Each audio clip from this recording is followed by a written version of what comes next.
We spend the whole season trying to get to a metric that tells us who's best. One-game samples, we understand some of them in the snow. You tell me the importance of coaching and coaching and coaching and coaching, and largely, at the end, it was all the best quarterbacks. Largely, Sam Darnold became Sam Darnold, Jared Goff became Jared Goff. Everyone's still terrified of Stafford. You're lucky to beat him with Hurts and a $122 in passing because he doesn't turn the ball over, and Philadelphia will just run straight at you. And like that, the way that team plays is crazy. Yes. Like in the modern age, to beat you 50 yards at a time with Saquon Barkley because Lane Johnson is just bigger than everybody. But to have the Buffalo Bills advance to now a game that is the weakest Chiefs team, even though it's only lost twice. How do they keep getting away with this? What's going on here? The weakest Chiefs team that we have seen in the Mahomes era, and certainly the weakest offense that we have seen in the Mahomes era. What Buffalo takes into that, and Stugotz, I want you to help me examine this because it legitimately is something I do not understand and have not seen. A quarterback who was wildly inaccurate coming out of college and unbelievably reckless with the football has become now a quarterback who we haven't had in the league since 1970, because that's the last time you'll find somebody who fumbled as little and threw as few interceptions and took as few sacks, negative plays from a quarterback, as this one. Josh Allen has become the greatest protector of the football in the sport. This is an offense that is historic in protecting the football at a time everyone's protecting the football. Why'd you beat the Ravens at home even though you hadn't lost at home all season? They turned it over, and you did not. That was the difference between those two teams, both of which we know can be Super Bowl winners, both of which we'd all acknowledge, yes, those are two teams that are good. Baltimore was favored in that game. Buffalo hasn't lost a game at home all season, and everyone saw, no, that's the number one defense. Against the number one defense since week 11, Josh Allen can be trusted to not turn the ball over. Get out of here. Like, how is not everybody in the world talking about, you know what the difference in that sport is? All the analysis, all of it. That quarterback doesn't make mistakes.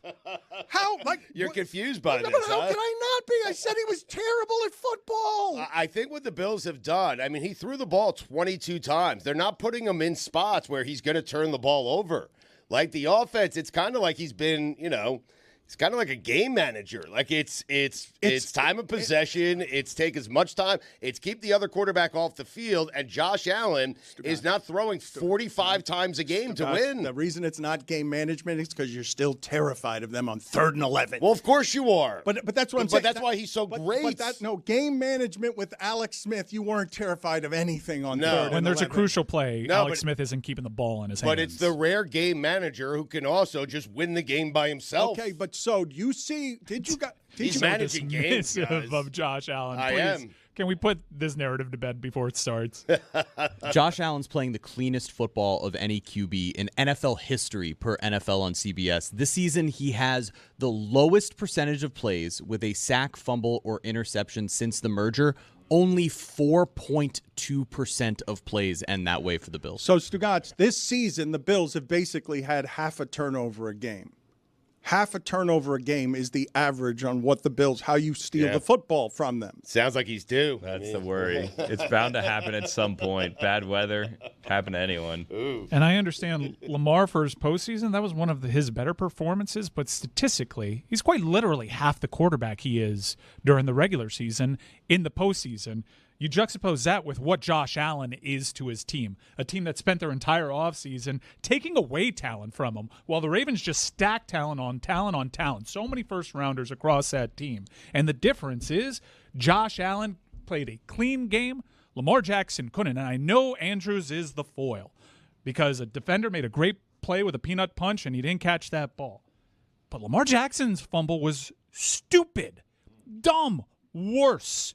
Trying to do too much. In fact, you could watch it over again and wonder, how does this even become a fumble? How do you have the opportunity to fumble it, let alone almost be a fumble 6?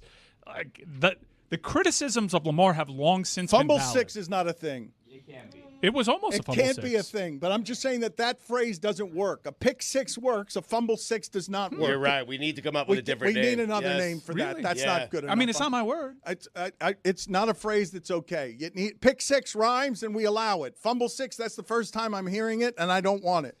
Fumble, even though I know exactly what you mean, and I do want to keep examining Stugotz because we won't leave Mark Andrews alone because what came over me on Mark Andrews felt really bad. Scoop and score. Fumble 5+1. Oh, wow.